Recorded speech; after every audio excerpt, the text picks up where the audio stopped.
All right, this is Anabolic Academy, only on Serious and Silliness Bodybuilding, YouTube, Rumble, Spotify, Apple iTunes, Google Podcasts. I don't even know where else I am. I'm all over the place. But this is the part of my channel where you ask me questions about bodybuilding, fitness, or whatever it is you'd like to ask me, and I answer them. So you could contact me. You could send me questions via Instagram, Serious and Silliness, via Facebook, John Livia, via TikTok, John Livia. My email, UncleJohn1201 at Gmail. My other email, John_Livia at Yahoo. Now, this is a very special Anabolic Academy because I only have one question. So we are going to dedicate this video to that one question. Just so happens that I was planning on doing a video on the question that was asked me. So, of course, who asked me the question? The great Fran is the man. That's what I'm going to call him from now on. The great, Your Majesty Fran is the man, because he always sends me questions. His question is, I wrote it down, thoughts on the Lee Priest Daddy Aioli situation. And I was going to actually do a video on this this week, but I decided I'm going to kill two birds with one stone, and we're going to do this together. Now, for those of you who are living under a rock in the bodybuilding world, there is a clothing company, a fitness clothing company called YoungLA, and they sponsored this Mexican kid because they had a tremendous following on Instagram, I believe, over 1 million followers. And, you know, he's sponsored by them. Rumor has it, this is just rumor. I can't say that this is 100% true or not. Rumor has it they were paying him $30K a month, $30,000 a month. For that to be true, I don't know. But when there's smoke, there's fire. Anyway, so apparently Lee Priest saw this video of this kid hurting a cat, choking it, kicking it, punching it. I even heard the kid fed it pre-workout. You know, just doing terrible things to a pet, right? Lee Priest makes it public. Johnny Bravo takes the Instagram post from Lee Priest, makes it even bigger, makes it even more public. The kid gets let go from YoungLA. And good, because I'm a big animal person, okay? I'm a huge animal person. I have 3 dogs. I have a 16-year-old pit bull. I have a 1-year-old old English bulldog, and I have a 1-year-old Cane Corso. So I am an animal person. So as soon as I heard this, I'm like, good, get rid of this kid. It's a piece of shit. I don't like anybody that abuses cats or dogs. I can't stand. I can't even watch. Like if you send me a video of like a lion taking down like another animal for like a zebra or something like that, I can't even watch that shit. I can watch 2 guys beat the shit out of each other, no problem.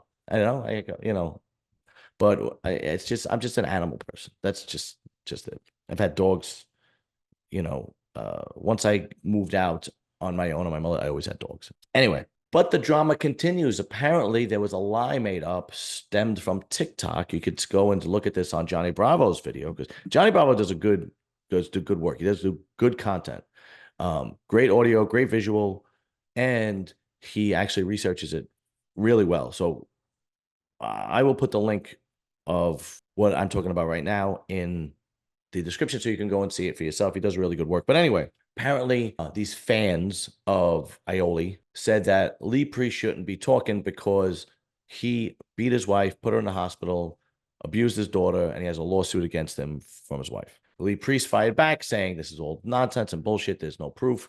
I told my wife and my kid about this. We laughed about it. They can't believe they made these allegations. Apparently he's on good terms with his ex-wife, and he has a great relationship with his daughter. He says it's nonsense. Johnny Bravo says it's nonsense. I'm willing to say it's nonsense too. And Johnny Bravo even shows where the rumor came from. I think it started on TikTok and it blew up.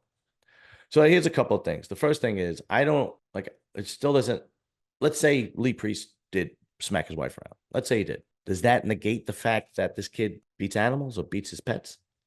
He's still doing it. Like 2 wrongs don't make a right, right? That doesn't make any sense to me. But what's clear, what is happening here is clear. This is typical tribal mentality. People choose a team and they stick to that team. Wrong, right, or indifferent. This is typical tribal human nature instinct. There was a great documentary called An Honest Liar. And there was this magician during the 70s and 80s. His name is James Randi, and he was a great magician. But what he decided to do was he decided to actually go after frauds, schemers, manipulators that took people's money by telling them they are the second coming of Christ, that they are an apostle, that they are a special person with powers, and we could heal you. And people would pay them to touch them and heal them, and blah blah blah. And he did it on TV. He made a documentary about it and so on and so forth. And he had amazing proof that these people were just bullshit artists and full of shit. And there was one, his biggest one, there was a guy claiming he had these powers from the Lord. And these people were coming because they were desperate.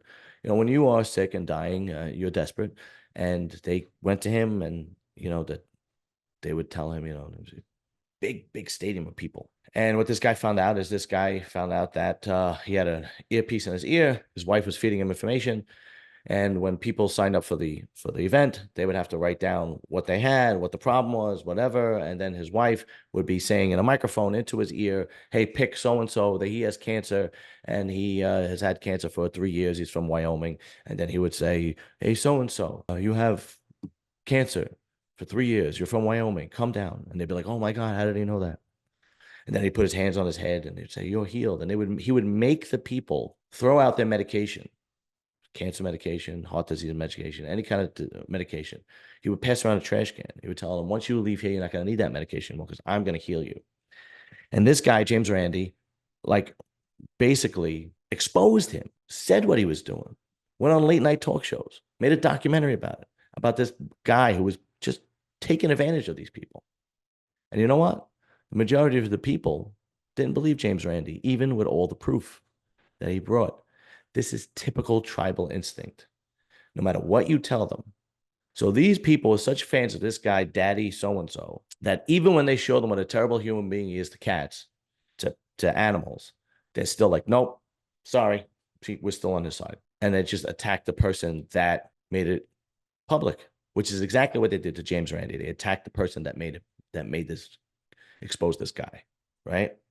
The other thing is, I don't think in Mexico they look at animals the way we look at animals. Our pets are almost like our family members. I mean, it's like my dogs sleep in the bed with me, right? I mean, it's like, you know, I can't wait to come home and see them. I don't think in Mexico they do that, right? Usually this is more the Western countries, Australia, America, Canada, certain parts of Europe, the UK. They treat dogs, cats like family, right? And so, you know, just a quick example. My grandmother came from Italy in the 1930s, my father's side. And they had a cat in the apartment. The only reason they had a cat in the apartment was to chase the mice. They lived in Brooklyn and Red Hook. My grandmother was a seamstress, and she made these shades. Well, I don't know, blinds, whatever you want to call them, for the window. And the cat scratched them all up. And she got so mad, she grabbed the cat, threw it out of the window. And they lived on the second floor, because they didn't look at animals like that. They didn't look at animals. And the cat was fine. My uncle told me the cat came walking right back up because it landed on its feet. It was only the second story. You know, cats always land on their feet, whatever, blah, blah, blah. All right. But I think that's the same mentality that they have in Mexico. It's like, oh, yeah, so what? It's a cat. And to us, it's like, that's your pet. Cats are innocent. Dogs are innocent, which they are. And I'm fully on that page. Believe me, I'm on your side. Believe me.